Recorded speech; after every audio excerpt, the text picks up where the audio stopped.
Rain of Troy Hotline. Alicia, Michael, what's going on? We know you have takes. We have takes. I'm actually surprised that your rant line, rave line, whatever, isn't completely full. Why can't we just win a game? Can I blame Michael Castillo for this? Can I blame Bob Connolly for this? Could I put on a zebra shirt and just go out there? Scratch, claw, up against the wall. Can't explain it what I'm feeling right now, guys. I can't believe it. Let's open up that race line. Woo! Oh, I can't believe USC has hired Lincoln Riley. Oh, yeah.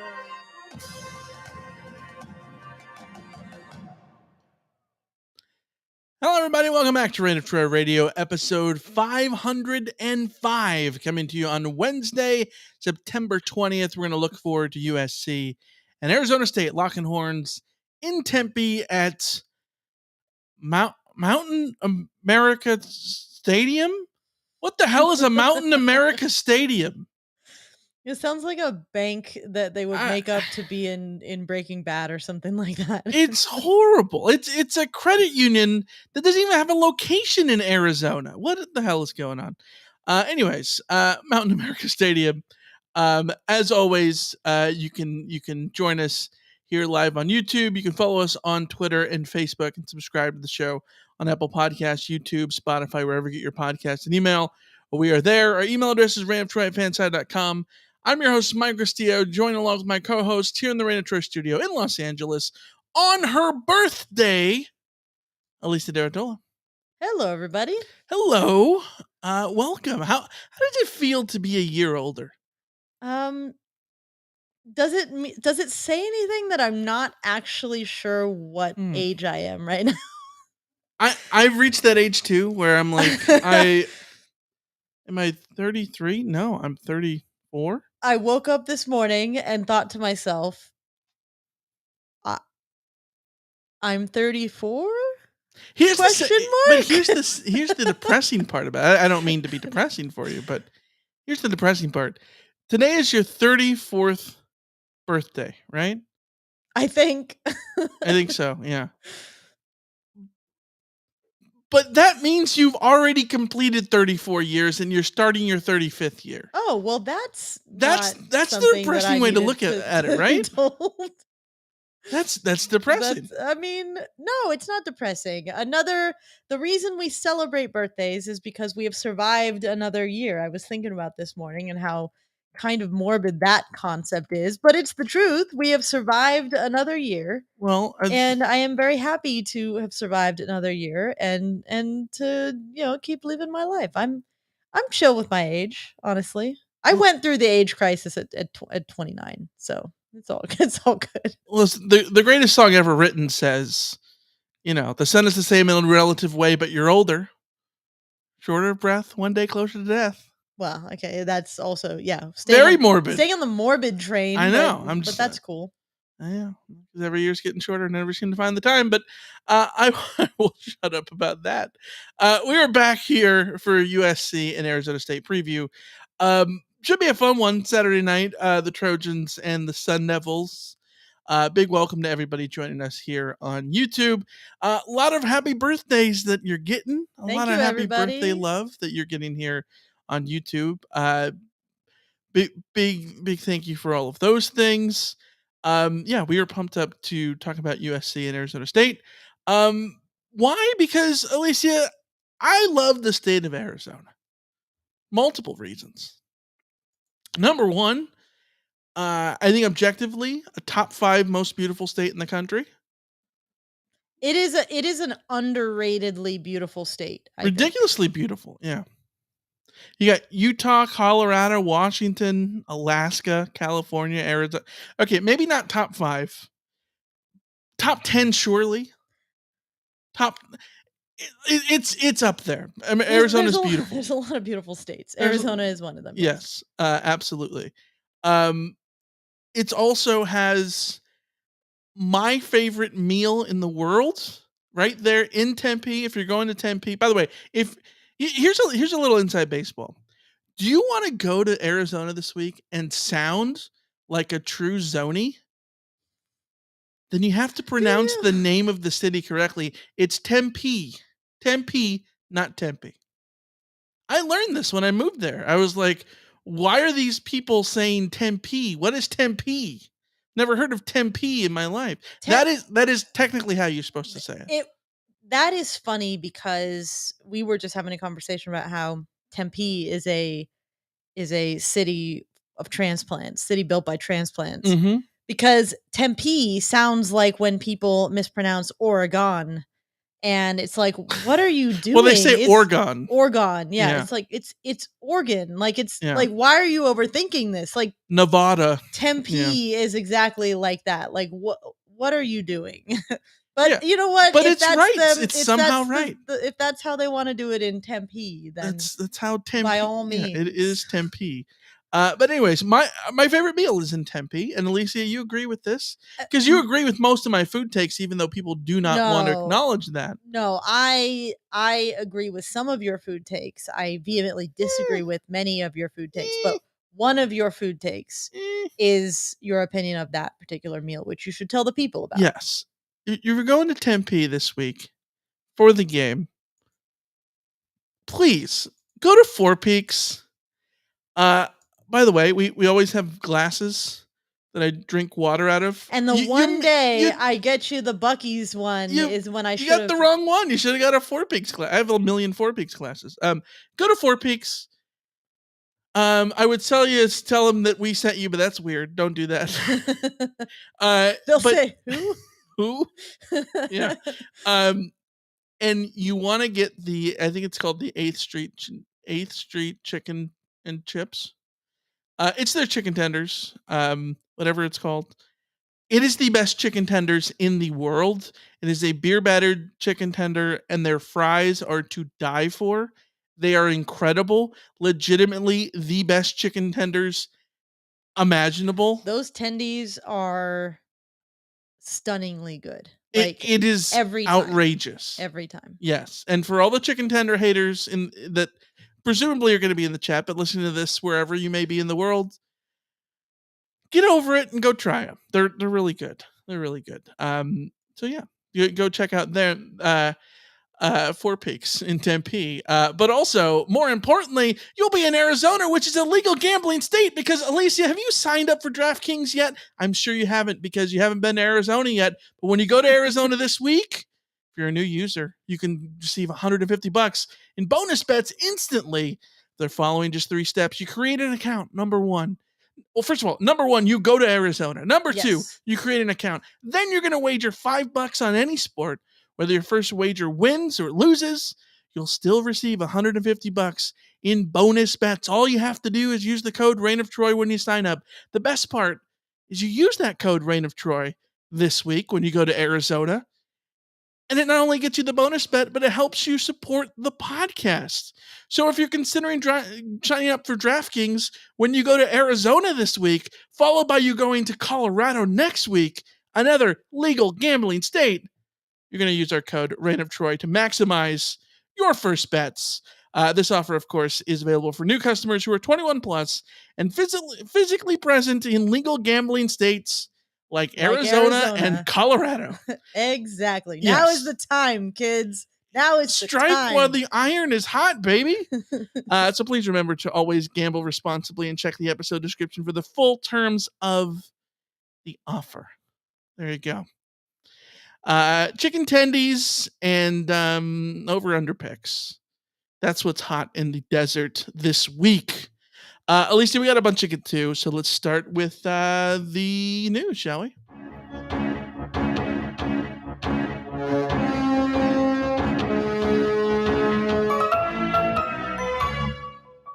All right, Alicia, I hit the news button here because I usually do. I have a little reflex to always hit the news button after we do the ad and all that kind of stuff.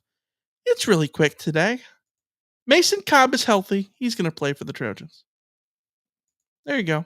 Yeah. There's the news. All things considered, on a Wednesday, if there's not that much news, that's generally a good thing. USC is coming off of a bye. Guys have gotten healthy. It looks like they're going to be ready to go, ready to play. So all good news from practice in terms of the health of players that is being shared. So, yay, we get to see Mason Cobb. Yay, we get to learn more about the defense. Yay. There you go. Both number 13s, double 13. More lucky numbers for you, of course, to use on your DraftKings entry this week. There you go. All right, let's get to USC and Arizona State. Locking horns for the final time in the Pac-12 era. Pac-10, Pac-8, well, never as the Pac-8 member. The Arizona schools came over in the late 70s to make the Pac-8 the Pac-10. For the longest time, ASU had a winning record against SC. Because ASU, it's always weird to think, you think about what the landscape was like when you were a kid. So for you and me, I always think of ASU as like a full-blooded, Pac-10 member. Yeah. They've never not been in the Pac. They've never not been the for me. Pac-10 or Pac-12 for me. Yeah, but almost about a decade before we existed, they were the Utah before Utah existed. They came over as a dominant force in the WAC, and then joined the Pac-12 or the Pac-10. Sorry, and we're not WAC because they had a winning record against the Trojans for a long time. That changed. SC won 1 million games in a row against the Sun Devils, going into the Pete Carroll era, and that sort of held true for a long time. Of late, it's been a little bit topsy-turvy. Trojans have lost in them 3 out of 4 years from 2011 to 2014. Of course, the Tarmac game in 2013. The J.L. Merritt game in 2014. Y'all remember that one. There's the that long, ridiculous Nikhil Harry punt return in 2018. Jeez. Yeah. There's the game that I really do not remember in 2021. The 2021 forgettable season, by the way. Yeah, I bleached it from my brain, so that was on purpose. And you should have. Yeah. SC lost then too, but a lot of wins sprinkled in there. The Trojans lead the series all time. 25-14 if you include, of course, the 2005 game. Best game in the series. SC was down 21-3 in Tempe, only to come back to win 38-28 in Sun Devil Stadium, not Mountain America, whatever. That's probably the game I think of when I think of ASU. I think of the comeback against ASU, and then I think of the Thanksgiving game. Thanksgiving game. I was there. Me and my dad took the mega bus.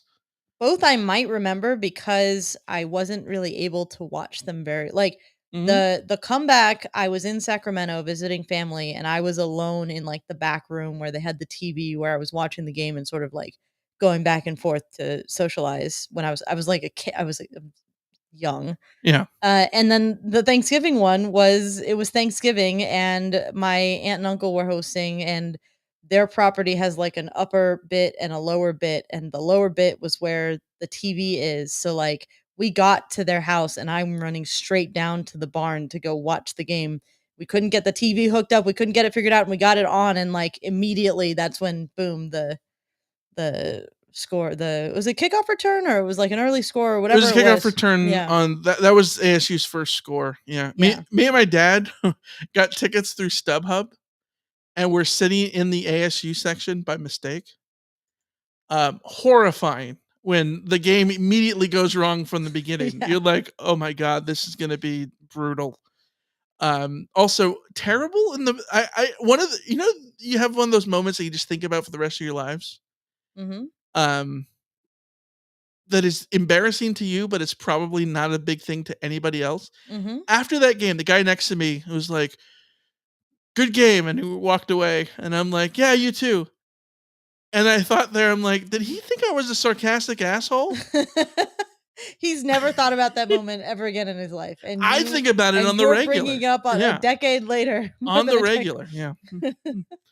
Anyways, I am going to miss SC playing over in Tempe. Of course, I lived in Arizona for a while, and would go to games there at Sun Devil Stadium, which I will forever call it None of this Mountain America BS. But let's talk about this one. Saturday night, 7:30 p.m. on Big Fox. And of course, it is another Brando and Tillman game. Buckle up for that one. This is a game in which the Vegas line opened up at 14.5. SC now 35.5 point favorites. Yeah. I have never seen a line just open up like that, like Grand Canyon sized after being 14.5. Wild. Having looked at the numbers, how is it not there to begin with? Well, my thought is like there are a few numbers that I don't think are gonna ultimately matter in the end, but like there are a few numbers where it's like, okay, so maybe that's where they were thinking the 14. The road, the defense, USC's defense and ASU's defense is sort of being factored in, all of that. And even taking the most generous view of ASU going into this game, I still think it's madness that they set this line at 14. Yeah, like when Colorado is a 21 point I almost think it was underdog like a typo. It was weird. I mean, yeah, I wouldn't be surprised. Yeah. Trent in the chat says open 14.5 in August this week, 27.5. Okay, see, that makes more sense. The site that we use says 14.5, which was just bizarre to me. That makes a lot more sense if that's sort of where the 14 was coming from, because based on even everything still, else, 27 to 35.5. There's a reason that it moved from 20. Yeah, is a big move. Why does it move? Well, let's talk about ASU. The Devils, 1-2 on the season. They beat Southern Utah, but then they lose to Oklahoma State. I think it was at 27-15 or something like that. Whatever. Like Oklahoma State isn't great, but in year one under Kenny Dillingham, I don't think there's any basic shame in that. But the shame comes in week 3. Get absolutely blown to smithereens by Fresno State. We know Fresno State is well coached, but 29-0. Yeah. 8 turnovers. Fresno State forced 8 turnovers for ASU in that game. 8 turnovers matches the number of turnovers that SC has had in 17 games. under Lincoln Riley. Like it's wild. But also there's the quarterback issues. The wild thing though, and you're going to talk about the quarterback thing, is that like they had 8 turnovers and they didn't have 3 quarterbacks in that game because they were benching quarterbacks. Like they had 3 quarterbacks in that game because the dudes who were committing all the turnovers got hurt and they had to go to the next guy. Like, yeah, just one by one. Freshman Jaden Rashada pretty much won the quarterback job. He gets hurt, does not start against Fresno State. He's going to be out a little bit. So Trenton Bourguet goes in there. He gets the start against Fresno State. He completes 6 of 8 passes, throws a pick, leaves due to a leg injury. He's considered doubtful against SC. Drew Pine, the Notre Dame transfer who missed a lot of training camp, which is why he didn't really compete for the job like people thought he was going to after he transferred over from Notre Dame. He is the backup against Fresno State, QB3, but really the backup in that game because they're already down a quarterback. He leaves due to an undisclosed injury. Again, not the hamstring that he got hurt with in fall camp. He throws a couple of picks in that game. Jacob Conover, the 4th stringer, comes in and finishes the game. All 3 quarterbacks against Fresno State combined to go 17 of 37 for $188 with 5 interceptions. And 2 fumbles. And all 3 of those quarterbacks threw at least one interception in the game. Just this is a historically bad offense, having a historically bad game against Fresno State, but through 3 games, 129th in scoring offense. They're averaging 13 points a game. 124th in total offense. They're under the 300-yard mark. They're 130th in turnover margin at -3 per game. -3 per game. That is very heavily weighted towards an 8 turnover game. Well, the funny part is they are -9 in the turnover margin this They year. had one in the 2 games prior. Yes, it was -1 the first 2 games. Yeah. -8 in game 3. So that kind of changes things. So the thing though is it's hard with this offense, it's a little bit hard to get a read on what they actually could be, Yeah. because they were starting the true freshman quarterback Jaden Rashada in the first 2 weeks. He did not do very well, but he was a true freshman starting for a team that is very unsettled right now. So like that's not a surprise. But Oklahoma State, traditionally a good defense. Oklahoma State tends to have a very good defense. Fresno State tends to be a very good team. The one that really stands out to me is that first game against Southern Utah, barely beating them by 3 points. Like Southern Utah went on to lose 41-16 to BYU and then lose 23-21 to UC Davis. Yeah. So, like, even if you wanted to give Arizona State credit for the schedule, like it's certainly not an easy schedule under difficult circumstances for Kenny Dillingham in his first year. Even if you wanted to sort of throw them that bone, their easy game was a dogfight. It was not something that's super encouraging in terms of whether or not this ASU team is going to do anything interesting this year. Yeah, exactly. I think that, the game they've been the most impressive is, I guess, the loss to Oklahoma State. Yeah, sort of. and we found, as Kenny in the chat said, like, and then we found out that Oklahoma State, Houston, they have a problem. Yes. Or Stillwater, you've got a problem because they got boat raced by South Alabama in week 3. So again, not looking good for the Sun Devils in terms of evaluating their schedule so far. Yeah, the offense really the issue for the Sun Devils, and it came down to it that Chris Cartman of Sun Devil Source put on Twitter this week. Breaking, Kenny Dillingham is calling offensive plays at practice for the first time today instead of Bo Baldwin, which is interesting because Kenny Dillingham, in his first year as a head coach, I don't think there's anyone that is on a cooler seat in the country than Kenny Dillingham, even after losing 29-0 to Fresno State. This is a bowl band ASU team. They've added an extra year on his contract because of the bowl ban.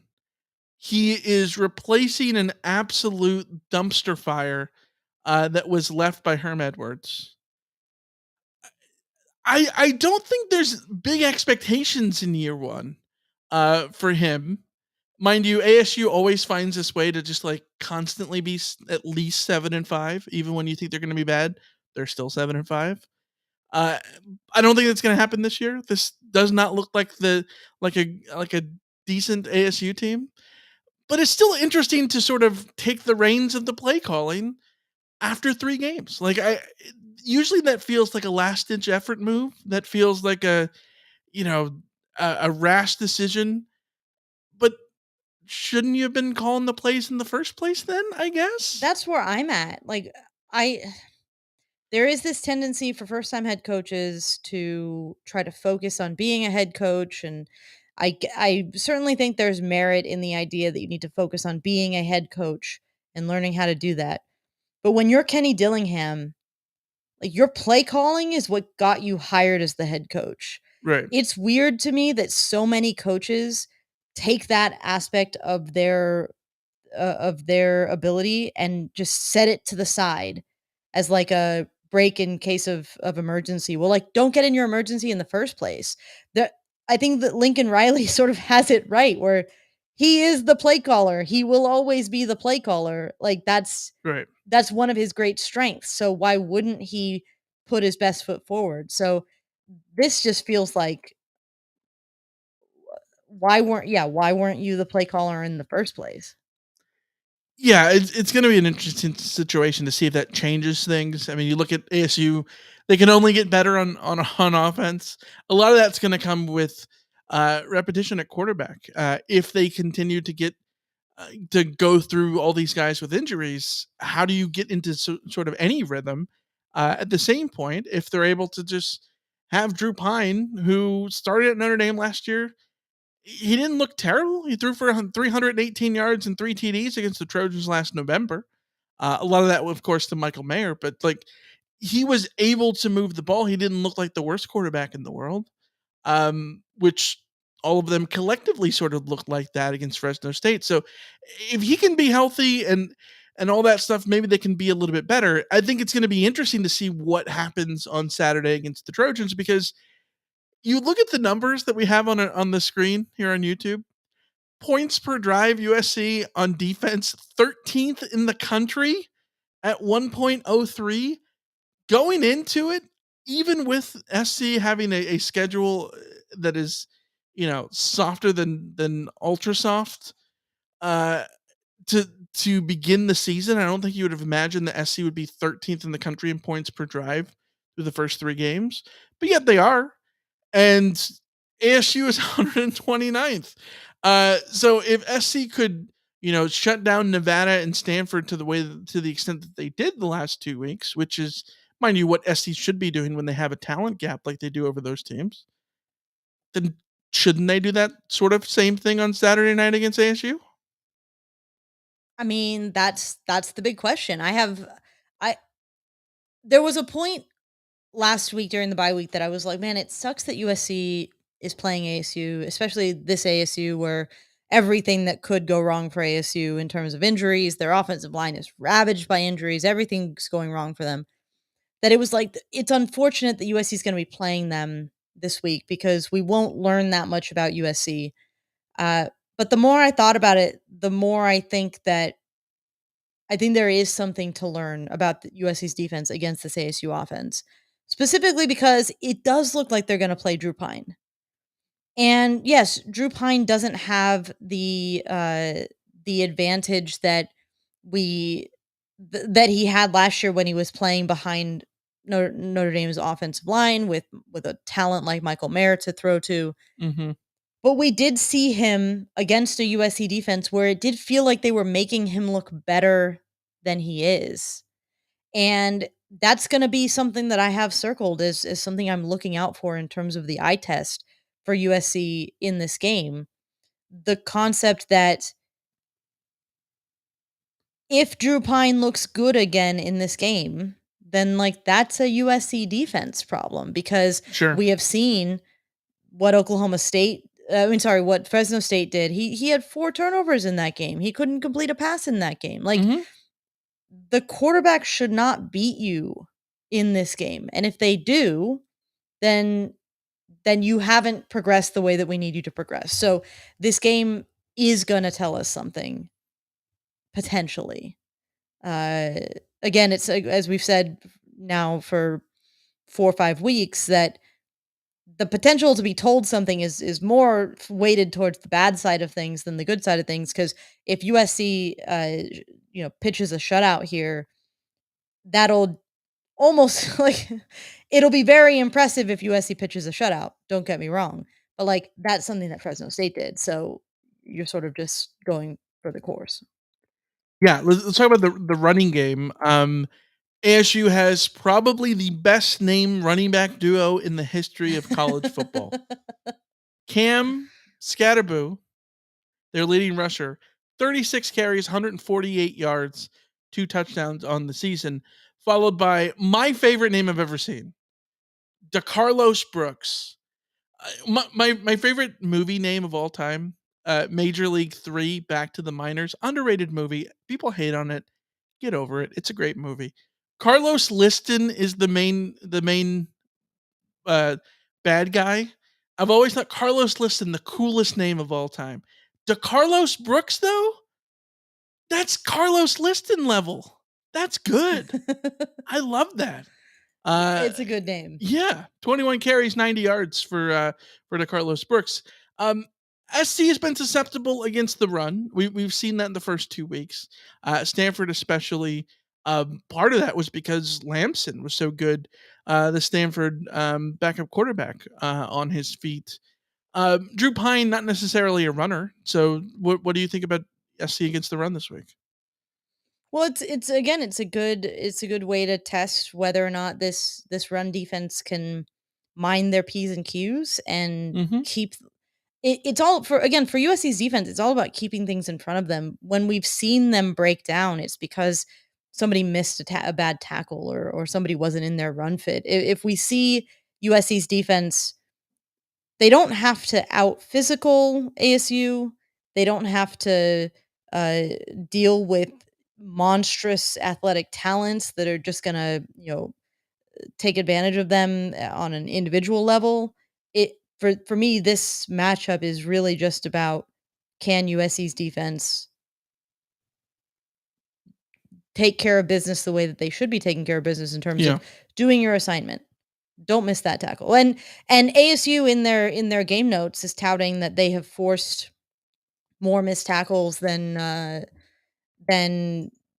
I forget what it is. They're up there in terms of like forcing missed tackles in college football this year. So that's the big thing is they've forced 42 missed tackles on offense, the 7th best in FBS.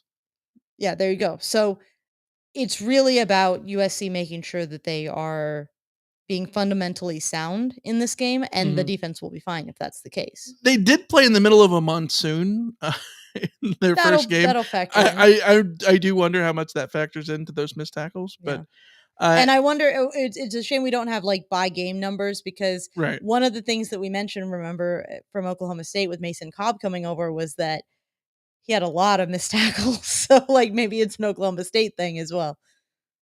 Yeah, I don't know.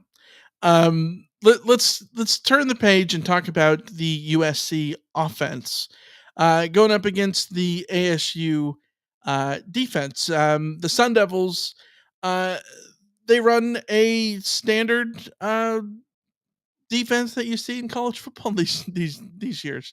A 4-2-5, your standard nickel defense. BJ Green, I think, is the guy to watch on defense for ASU. 2 sacks, 4 tackles for loss, 5 quarterback hurries through 3 games so far.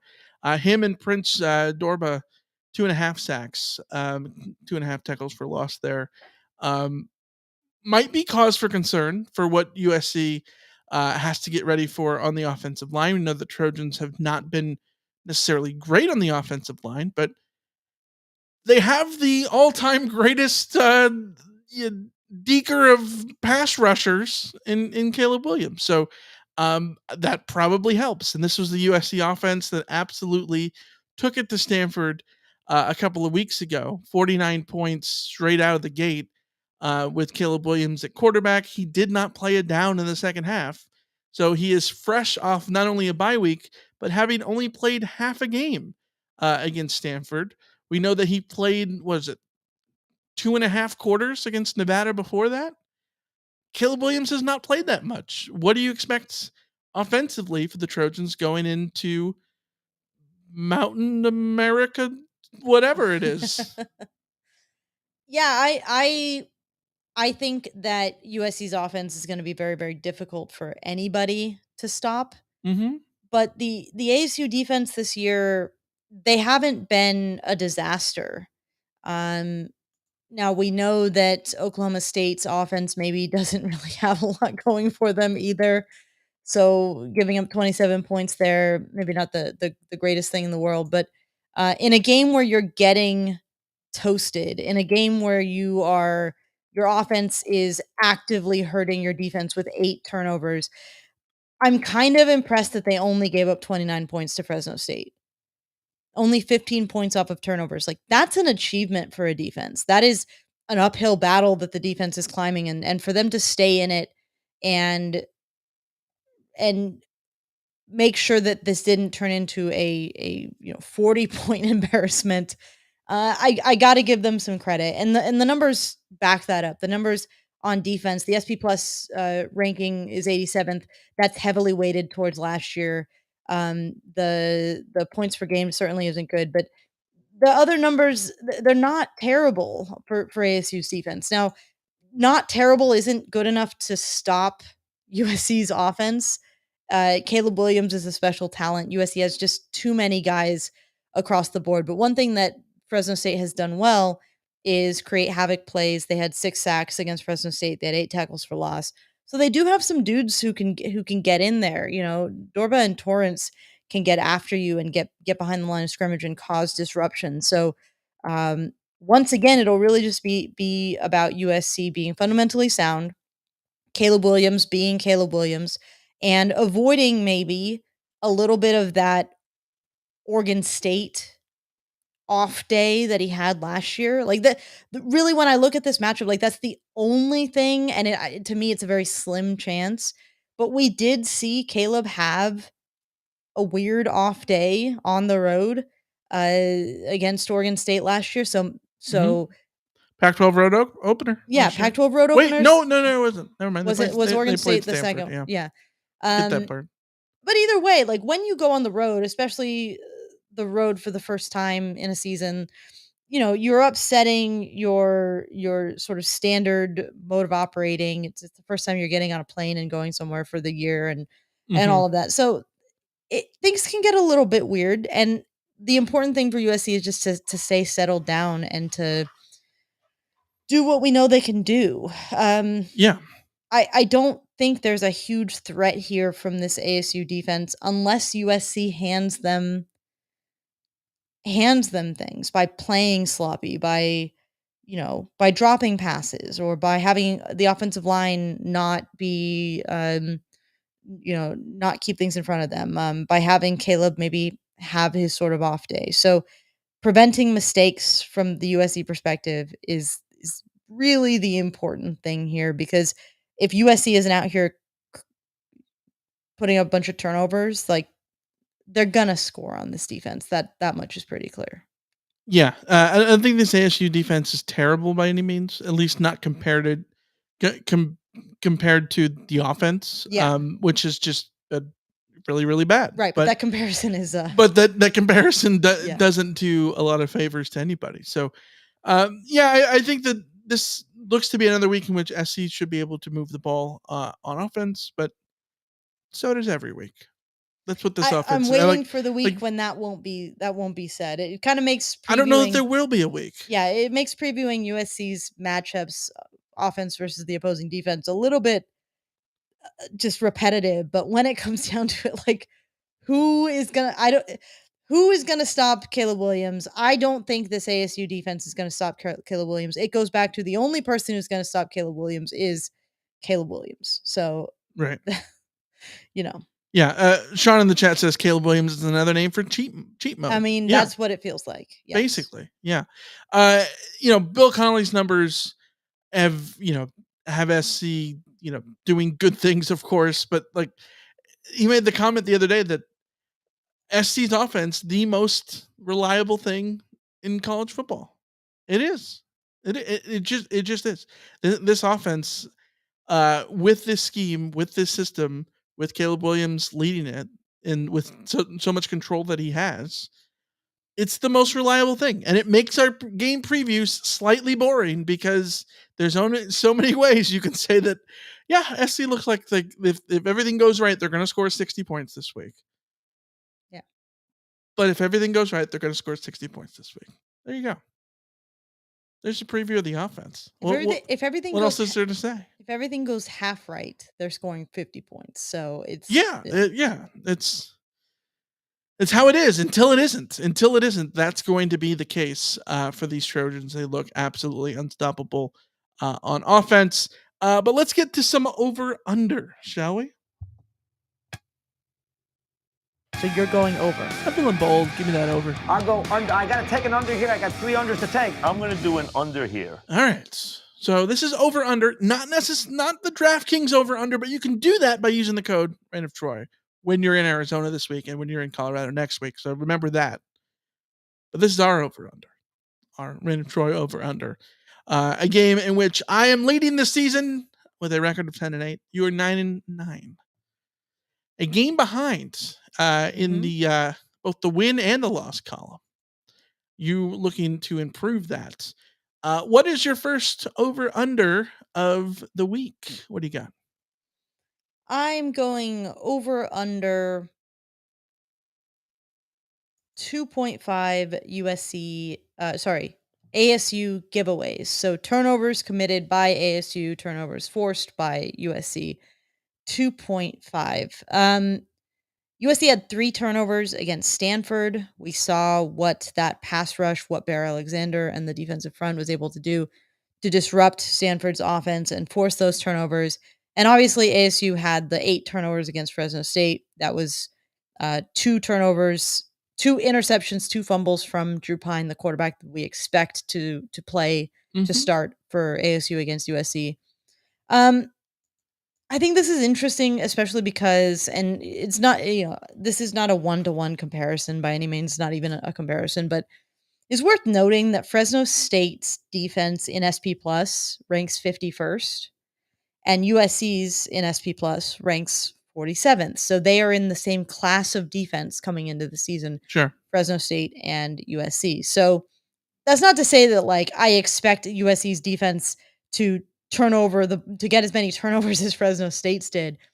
But I think that when we're looking at this game, we have to look at what Fresno State's defense was able to do in terms of being disruptive to ASU in terms of really getting under their skin as something that USC has to look to do as well. So thought I'd take it from a turnover perspective instead of just doing like the will USC get a shutout? So yeah.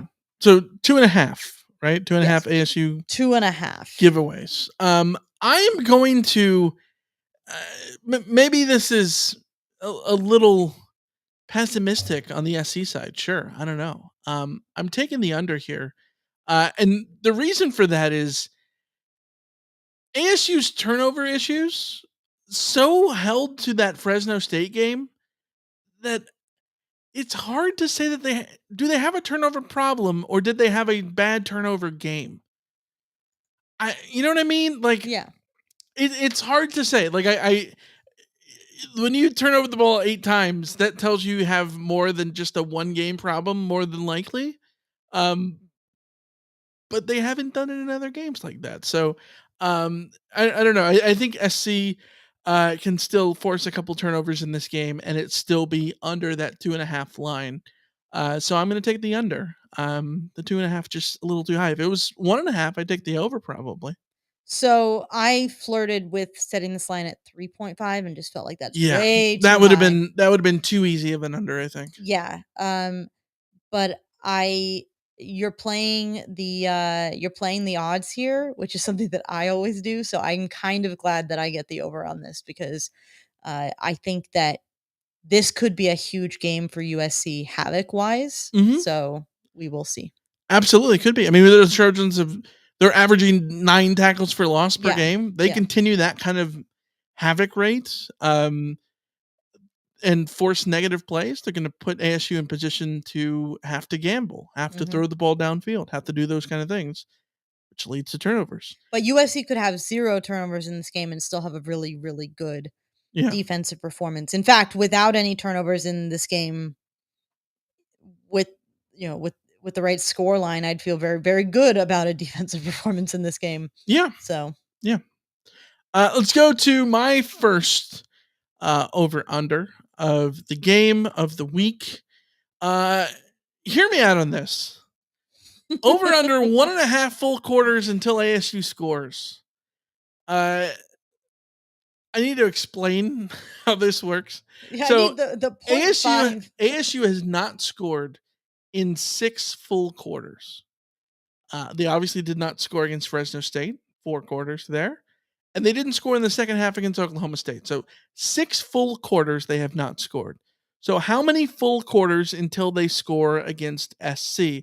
I've put the line at 1.5, which essentially means if you say it's under, then that means 0, which means they're going to score in the first quarter, or 1, they're going to score in the second quarter because they will have completed 1 more full empty quarter. So will they score in the first half is the under, essentially. I love this over under. Like, I love this concept. I love that ASU gave us the chance. I thought about doing this. Minutes, by the way, but that would get so that would be weird. 1 quarter and 8 minutes. Yeah. Just like 99 minutes or something that Yeah. they've been scoreless. Yeah. Yeah, I am taking the under, which means that they're scoring, and I think ASU will score in the first half. That's me taking the under, correct? Yes. Yes, I'm Right. taking the under. Um, I have it in my head that ASU is scoring on their first drive because that's the stupidest outcome, and the It would be stupidest funny. outcome is usually what happens. It would be funny. Yeah. Uh, They scored on like the second play or something. yeah. That is comic genius. Yes. The script writers know how this is supposed to go. Right.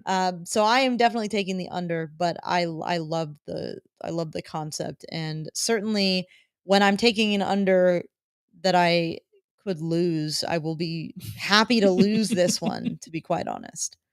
Yeah, I mean, if SC goes out on the road and gets the shutout, I will feel so good.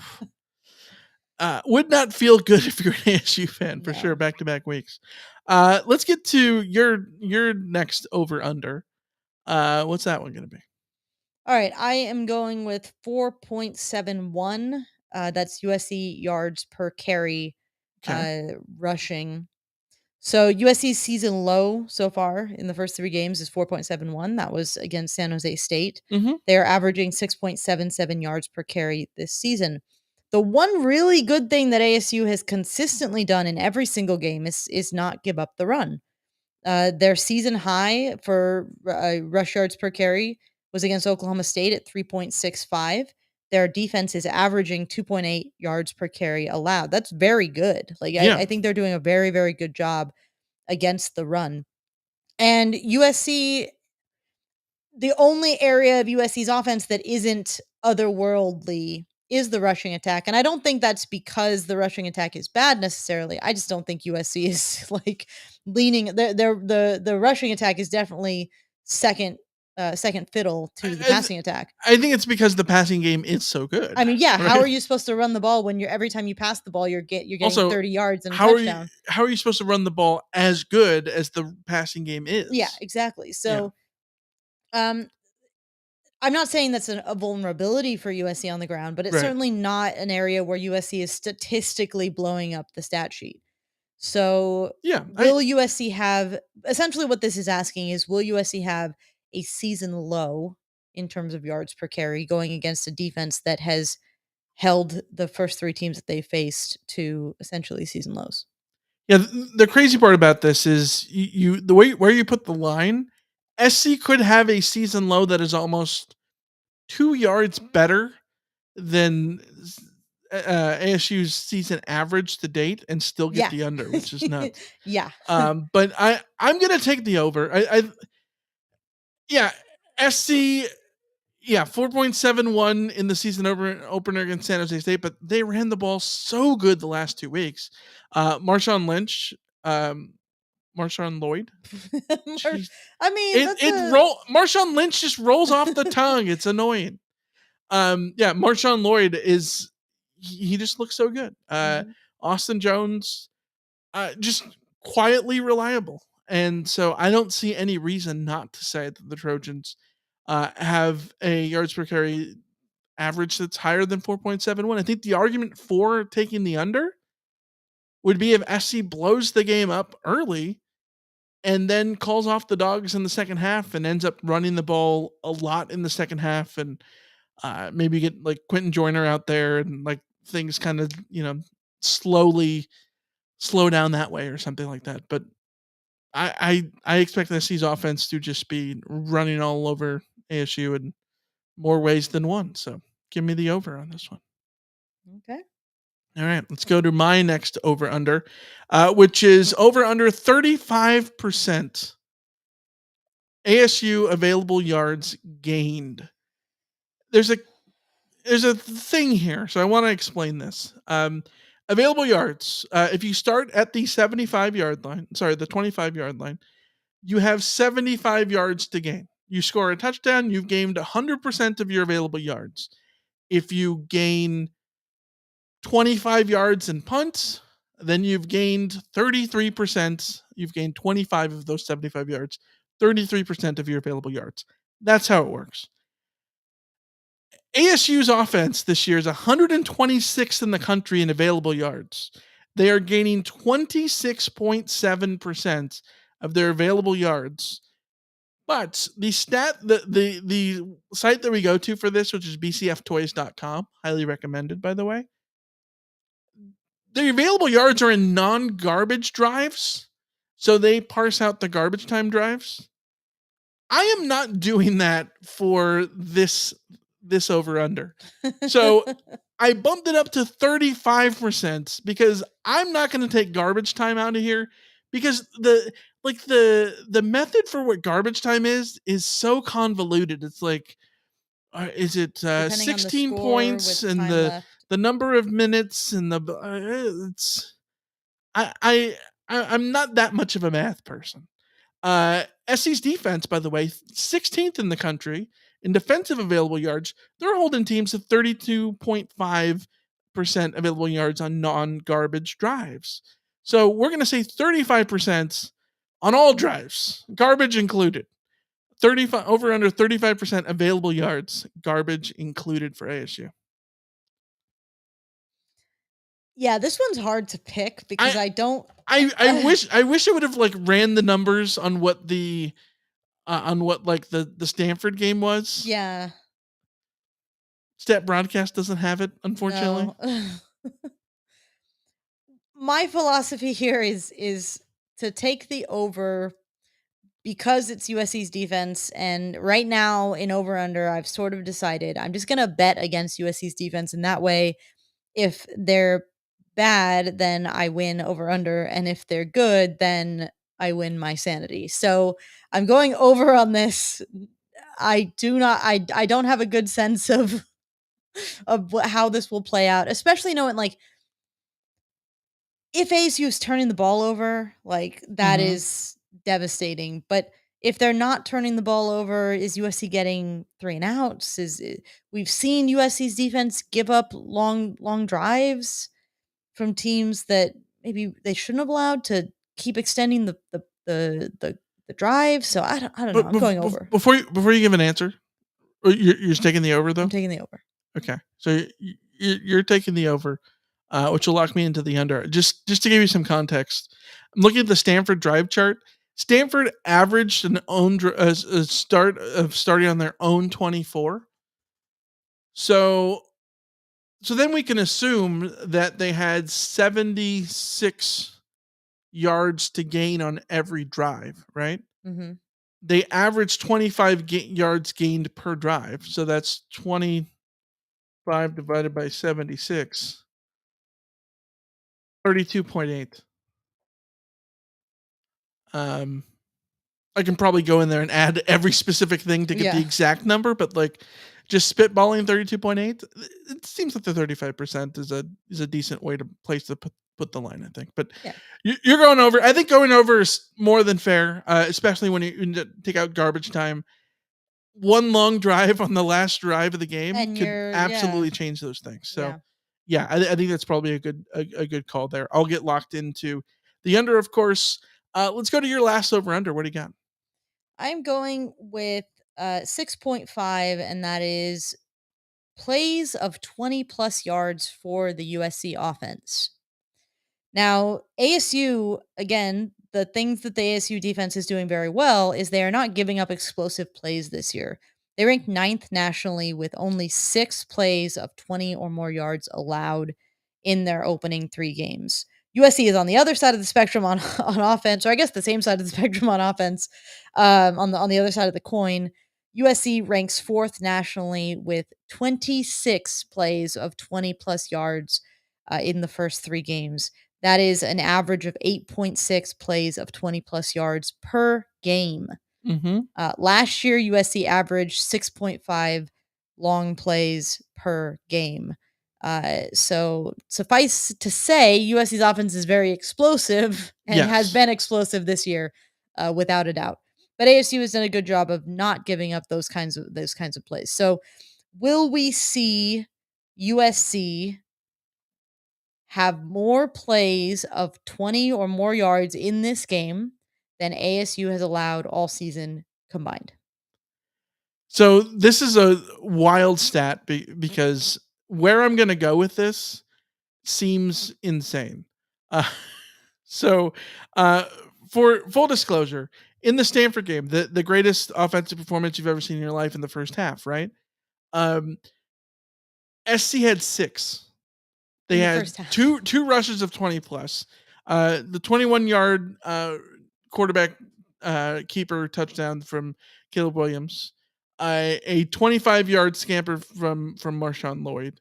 And then passes of 34, 22, 75, and 28 yards. That's only 6. They only had 6 in that game. Compare that to Nevada, where they had 1, 2, 3, 4, 5. They had 5 rushes of 20 yards against Nevada. And 1, 2, 3, 4, 5, 6, 7, 8, 9. So they had 14 20 plus yard plays against the. Yeah, I'm slamming the over. I'm slamming the over. So my thought was, well, they didn't do it against Stanford. That makes me a little nervous. But I was going to make the claim that, but they also had 2 19-yard passing plays that were basically right there. USC also had short fields more often against Stanford because of the turnovers. Yeah. Either way, the numbers against Nevada are insane. The way Stat Broadcast talks about it, it's gains of 15 plus and 10 plus, and they have SC at 17 of those, which is nuts. 345 of SC's passing yards came on gains of 15 plus against Nevada. That's wild. God, that is nuts. So yeah, give me the over there. Let's go to my final over-under of the week, which is just ASU yards per play, 4.52. I'm putting the line there because that's where the Trojans kept Rice at last year, 4.52 yards per play, which was the lowest of the season defensively for USC in 2022. This ASU offense, I don't think I'm speaking out of turn, might be the worst offense that USC plays all year.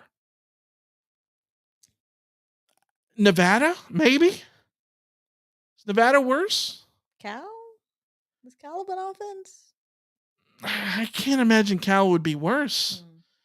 Either way, can SC improve that yards per average from last year? Can they best what they did last year, 4.52?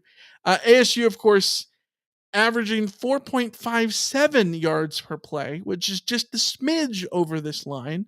They averaged 4.4 against Oklahoma State. That would count as an under. And they got 3.59 yards per play against Fresno State, which is way under. So 4.52 is the line against SC here. Final over-under of the week. Okay, I've already stated my philosophy that on over-under, I'm just betting against the USC defense because I win either way. But I have another reason for taking the over on this one, and I am taking the over. Number one, this is in ASU. This is in Tempe, so I'm going to give them that sort of little home field advantage that the other teams that USC has played so far haven't had. Yeah. Number two, Kenny Dillingham is taking over play calling, and I have more faith in Kenny Dillingham to at least have a plan. I don't know if his players are going to be able to execute his plan, but I sort of trust him to have a plan that's going to maybe be a little bit more, a little bit less disastrous than what we've seen from ASU so far. So Sure. Taking the over, playing my odds that that ASU will move the ball at least a few times during the game, and not get totally shut out by a USC defense that I'm still skeptical of the USC defense. I'm not gonna buy into the USC defense until I have more reason to do so. Pessimistic Alicia is out in full force. It's realism. It's not pessimism. I'm biding my time. I'm waiting. I'm sort of scoping out what's going on with the defense, and we haven't gotten there yet for me to say that I'm not gonna bet against them in over under yet. Yeah. I like this. I like having the under here because I thought about putting this number at like 4 flat. Well, it's very low though. Like that's very low. It's low based on what SC has done. Yeah. Sort of historically under Alex French. Yeah. But ASU has not done great. Absolutely. So all right, that's going to wrap up over under. Let's finish off our USC ASU preview, of course, by doing game predictions. We're talking about the Vegas spread. 35.5 is the line for the Trojans. They are favored. What is your prediction Saturday night? Final SC ASU game. I've got USC winning this one big. I'm going with 56-17. 56 because that is the number that USC likes to score this year. Two of the 3 games have been 56-point games for USC's offense. So it seems like a good number there. And then I'm going 17 on the other side. I think that USC's defense will mostly have success against this team. I think that we're more likely to see ASU add on a touchdown late, kind of the way that Stanford added on a touchdown late. So, yeah. Maybe ASU scores a touchdown on their first drive and their last drive of the game, and then somewhere in the middle they kick a field goal, and that's how they get to 17. Yeah, they knock like a 52-yarder at the half or something. Yeah. Here's my prediction. I buried the lead here. This is the Pac-12 road opener. We know what happens in Pac-12 road openers, folks. We know what happens. Over the years, I don't have to go down the list. 2008 at Oregon State, loss. 2009 at Washington, loss. 2011 at ASU, loss. Like the list, Stanford 2012, loss. 2013 ASU, loss. I don't have to keep going down the list, folks. And you talk about the 56 points that SC scored in week 1 and 3. You missed the 66 points that SC scored against Nevada. If you take the second digit of SC score line in week 1, 2, and 3, it is 666. The sign of the devil, and they're going to play the Devils on Saturday night. That can only mean one thing. I was not going to do what Richard said I'm going to do in the chat, but screw it. I'm going to. SC 52, ASU nothing. There we go. Oh, by all Richard means. baited me into the shutout. He says Michael's about to predict a shutout. Yeah, I'm going for it. 52-0. Let's go. I was going to go 52-13, but that's not official. Not canon. Not canon. 52-13, not canon. 52-0, canon. There we go. I think the likelihood of a shutout is always low, no matter who's playing, no matter what the discrepancy between the team is. But if ever there was an opportunity for USC to get a shutout, if ever there was an opportunity, it's this week. If ever Alex Grinch has the opportunity to get a shutout at USC, it is this week. It's this week, yeah. Because of the injury issues at ASU, because of the uncertainty around their quarterback, because of the sort of reeling nature of the program. Like, if ever there was a chance. As Richard said, USC hasn't shut out anyone since 2011. Mm-hmm. It's hard to get shutouts. We know this. Who did they shut out in 2011? Tilly. Yeah. It took me a second. It took you a bit. It took me a bit. I was like, wait, who did they shut out in 2011? Yeah. Oh yeah. I remember that one. Yeah. Yeah. You're predicting a better win than that, so let's go. The shutout wins that I always think of are all the 2008 ones. 69-0 against Washington, 56-0 against 69-0 against Washington State, 56-0 against Washington. I think there was another one. It was a 45-0 against Stanford or something like that. No, not Stanford. 45-0. There was another one in there. Yeah. So Mark in the chat says ASU is so bad it should be 77-3. I wouldn't be shocked. I'm now regretting not going 66-6 just to have the Sun Devil a true sign of the devil. team. It is at night, so I don't know if the Sun Devil will be there. Yeah, the sun won't be out for the Devils. Yeah. All right. Let's go into the old mailbag, shall we? You've got mail. Tim in LA says ESPN says USC is favored by 34.5. So we should obviously win, says Tim. But considering there are still some questions about this year's team, what should they do on Saturday for it to be considered a success? Does SC need to cover, hold ASU to a certain number of points, score a certain number of points? What's the benchmark for a success for USC on Saturday night against ASU? Oh, I think covering that 30-point spread is a minimum bench. If we're holding USC to the standard that we sort of are this year in terms of expecting them to be great, I think you have to win this game by 30 points at least.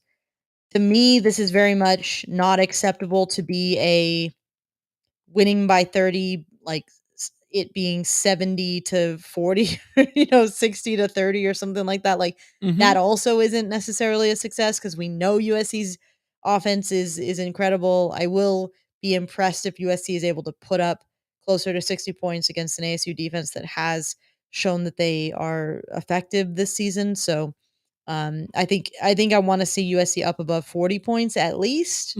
And what I'm really looking for is the defense to take advantage of an offense in crisis and hold them to points in the teens. I think in the modern game, points in the teens is sort of where you need to be every week that you're playing a sort of a lesser opponent. I don't think you need to hold them under 10 points. Like that's not the game that we're playing nowadays. But if you can stay within 10 to 17, I'll be happy. It is remarkable to me how much better the scoreline looks when it's if, for instance, if you beat somebody 45-13 versus 55-20, the 45-13 bigger margin, smaller margin, it looks just so much better. Having the one there, just like having single digits, looks so much better. But holding teams in the teens. How did you put it? Yeah, I would say hold teams in the teens. Yeah, I need to cut that with I talked about the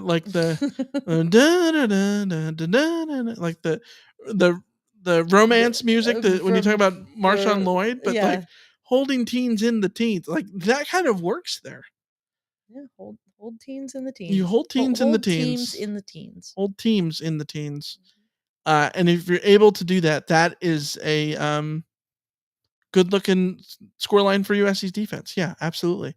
If I think that's right. I think if you hold them to 17 points or less and you score 50 plus, you've done your job. Absolutely. I think the simplest way to do it is cover. If you cover the spread, absolutely. Realistically, you cover the spread. I think SC's fine, but cover the spread at halftime, and I do not care what the second. Oh boy, well, I don't know. I agree with that. We were talking at lunch. We met up with our friend Kenny at lunch, and you're talking about, well, what if they scored 24 points? And I'm like, but how do they do that? Well, yeah. If SC is up 52-7 at halftime, but yet they win 59-24, I do not care. Yeah, that's not a different care. Equation. Do not care, because 52-7 at halftime means that they've called off the Dogs completely in the second half. So that's a completely different thing there. Let's go to a question from Kenny. Is the ASU guy who squirted his water bottle at Caleb Williams still at ASU? So that guy is Nesta Jade Silvera. And no, according to Wikipedia, he plays for the Raiders. He went to the NFL? Went to the NFL. Oh, yeah. Okay. Yeah. He's plot twist. He's with the Raiders. He was a 7th round pick He's on the active roster. There you go. Good for him. So we got a question from Jessica very early in the chat. We didn't answer, but I saw that LA Fred answered for us. Very important question. What's your dog's name sitting behind Alicia? That's Jessie, even though, where did Jessie go? Jessie's down on the floor next to me. I was going to say, I don't even see her anymore. Yeah. That's Jessie, the official rot dog, I guess you could say. Rot dog? It's close to hot dog. Rot dog. Yeah, that is Rot close dog. to hot dog. The rot dog. Yeah. Anyways, we're going to cut this thing there. Thanks for joining us. As always, USC and Arizona State locking horns Saturday night. We'll be back with the CarCast right after the game, immediately after the game. Probably realistically about 10 minutes after the end of the game, USC and Arizona State on Saturday night. We'll have a CarCast with all of our reactions to what goes down in the game on Saturday night. Plus, probably all of our reactions to everything else that happens on Saturday.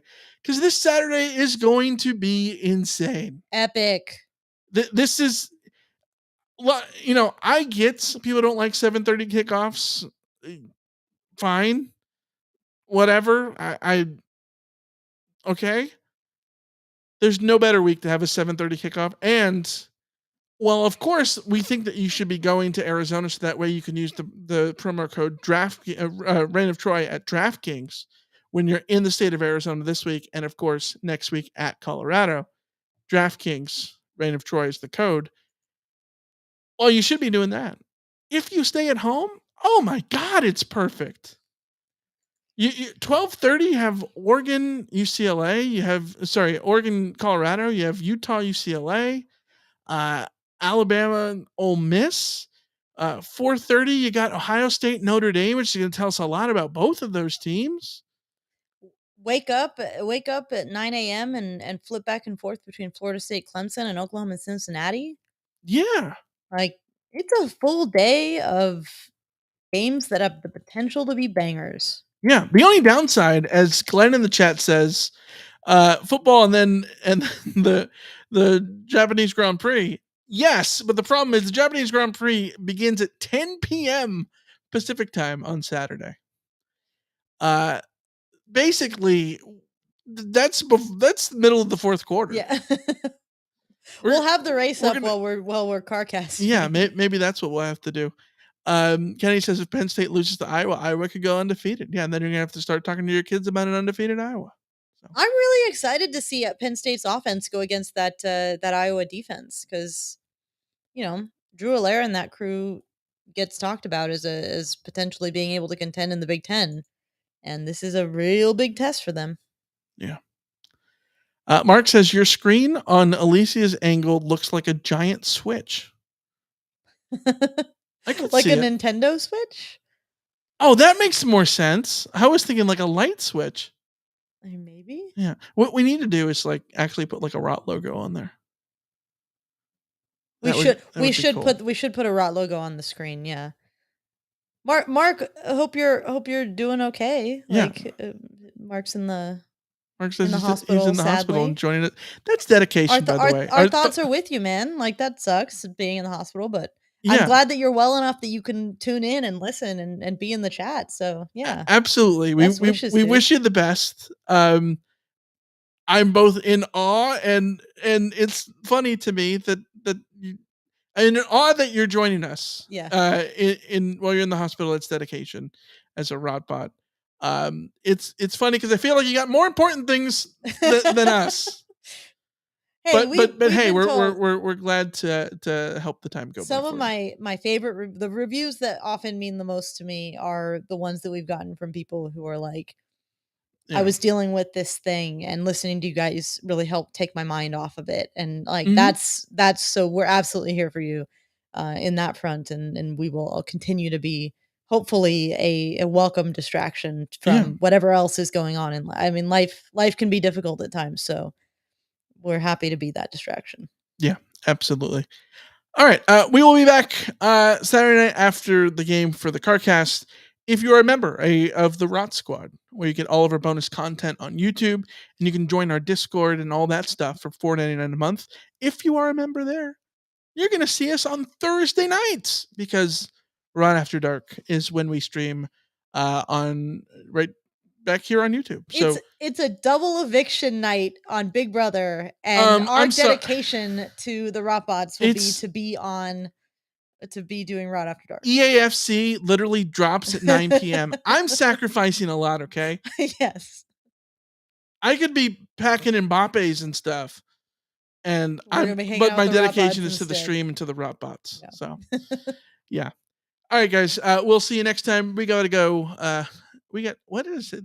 What was that accent I just went into? I do not know. We gotta go celebrate Alicia's birthday. So we will see you guys later. Richard says what time for Out After Dark? 9 p.m. Pacific time is the time. So we'll see you guys until then. See ya. See ya.